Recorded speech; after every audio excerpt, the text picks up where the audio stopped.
চীন শুধু প্রযুক্তি বা শিল্প খাতে নয়, কৃষি খাতেও এখন বিশ্বের শীর্ষ অবস্থানে। যে দেশ একসময় খাদ্য ঘাটতির জন্য পরিচিত ছিল, আজ তারা আধুনিক কৃষি বিপ্লবের পথিকৃত। মাশরুম থেকে শুরু করে মাছ, প্রায় প্রতিটি কৃষিজ উৎপাদনে তারা দেখাচ্ছে অবিশ্বাস্য অগ্রগতি।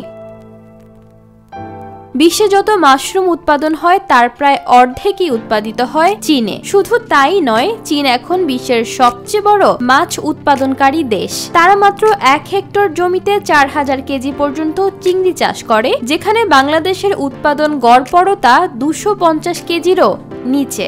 ধান উৎপাদনেও চীনের অগ্রগতি চোখে পড়ার মতো। তারা যখন সাধারণ ধানের সফলতা পেল, তখন শুরু করলো হাইব্রিড ধানের গবেষণা, যেখানে দুটি ভিন্ন জাতের গুণাবলী একত্র করা হয়। এর মাধ্যমে ধান হলো অধিক পুষ্টিকর ও অধিক উৎপাদনশীল। গুগলে সার্চ করলেই পাবেন who is the father of hybrid rice. উত্তরটা চীনে।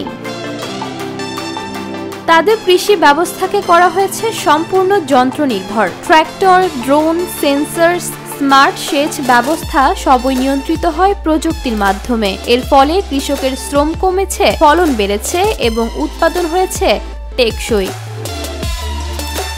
বায়োটেকনোলজি ও স্মার্ট কৃষিতে চীন প্রতিনিয়ত বিনিয়োগ করেই যাচ্ছে। তারা উদ্ভাবন করছে নতুন জাতের ফসল, রোগ প্রতিরোধী গাছ ও কম সময়ে ঘন ফলনদায়ী বীজ। প্রতিটি উদ্ভাবনের পেছনে আছে সরকারি গবেষণা, বিশ্ববিদ্যালয় ও প্রাইভেট সেক্টরের সম্মিলিত কাজ। খাদ্য নিরাপত্তাকে সর্বোচ্চ গুরুত্ব দিয়ে তৈরি করা হয়েছে বিশাল খাদ্য মজুত ও মূল্য নিয়ন্ত্রণ ব্যবস্থা। তাহলে বলুন, যেখানে আধুনিক প্রযুক্তি, রাষ্ট্রীয় পরিকল্পনা ও বৈজ্ঞানিক গবেষণা একই সাথে চলে, সেখানে কি চীন কৃষিতে শীর্ষে থাকবে না? তারা কৃষিকে শুধু অর্থনীতি নয়, রাষ্ট্রীয় নিরাপত্তার অংশ মনে করে। আর সেই কারণেই চীন আজ কৃষিতে বিশ্বসেরা। যেখানে বিজ্ঞান ও রাষ্ট্রনীতি হাত মেলায়, সেখানেই জন্ম নেয় বিপ্লবের।